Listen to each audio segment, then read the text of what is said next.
নমস্কার, নিউজ 18 বাংলার ডিজিটালে আপনাদের প্রত্যেককে স্বাগত। আপনাদের সাথে রয়েছে আমি প্রিয়াঙ্কা।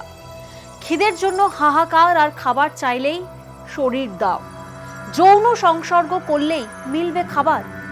সেনা জওয়ানদের শর্তের কাছে অসহায় যুদ্ধ বিধ্বস্ত নারীরা, পেটের তাগিদে সেনার নির্যাতন মেনে নিচ্ছেন মহিলারা।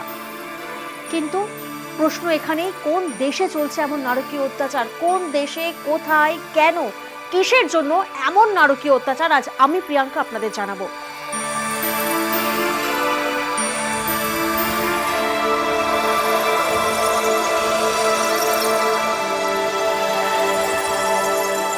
সেনা ও আধা সেনার লড়াইয়ে সাধারণ মানুষের জন্য কার্যত নরকে পরিণত হয়েছে সুদান। সেখানে খাবার নেই, সেখানে জল নেই, চারিদিকে শুধু গুলি আর বোমার শব্দ। আর তার চেয়েও ভয়াবহ আকার নিয়েছে সাধারণ মানুষের উপর সেনাবাহিনীর নির্যাতন।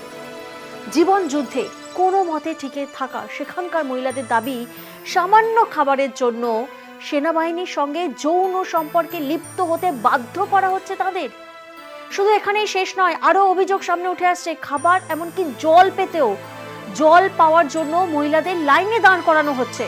আর সেখানে স্পষ্টভাবে সেনার তরফে জানিয়ে দেওয়া হচ্ছে, খাবার পেতে হলে আগে যৌন সম্পর্ক করতে হবে, তারপর কপালে জুটবে খাবার। পেটের তাগিদে সেই নির্যাতন মেনে নিতে বাধ্য হচ্ছেন সেখানকার মহিলারা। আমরা জানি যে গত বছর 15 এপ্রিল থেকে সুদানে গৃহযুদ্ধ শুরু হয়। সেনাবাহিনীর সঙ্গে সংঘর্ষ হয় আধা সেনা, র্যাপিড সাপোর্ট ফোর্সের। আর তারপর থেকে সে দেশে মহিলারা বারবার জওয়ানদের দ্বারা ধর্ষিত হয়েছেন বলেই রিপোর্ট প্রকাশ্যে এসেছে। গৃহযুদ্ধ শুরু হওয়ার পর থেকে হাজার হাজার মানুষ নিহত হয়েছেন সুদানে।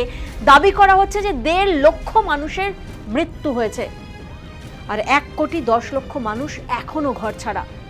এসবের মধ্যেই মহিলারা অভিযোগ করছেন, আরএসএফ এর দখলে থাকা এলাকায় তারা বারবার ধর্ষিত হয়েছেন।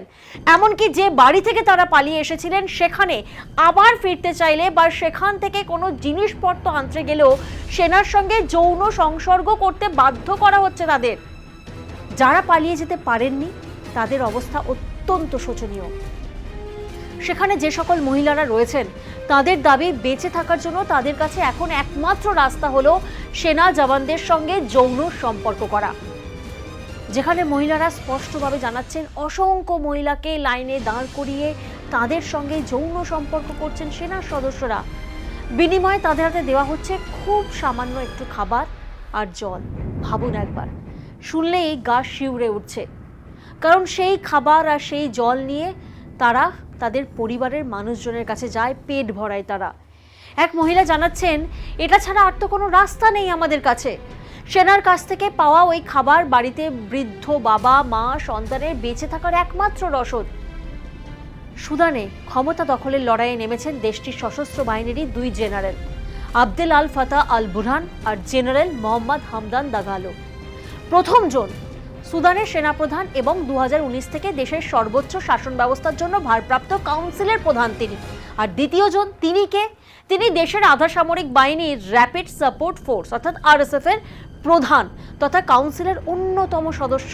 আর 2 জন জেনারেলের বিরুদ্ধে মানবাধিকার ভঙ্গ, লুটোত্রাজ, নৃশংসতা, এমনকি ধর্ষণে মদতের অভিযোগও রয়েছে। গত বছর এপ্রিলের 15 তারিখ থেকে চলা লড়াইয়ে যুযুধান, 2 পক্ষের কেউই সংঘর্ষ বিরতি মানছে না।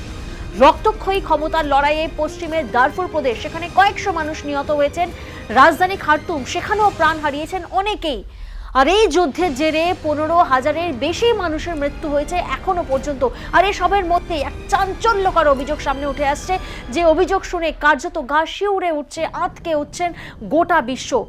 এক মুঠো খাবারের জন্য, একটু জলের জন্য সেনার থেকে এই নারকীয় নির্যাতন তাদের সহ্য করতে হচ্ছে।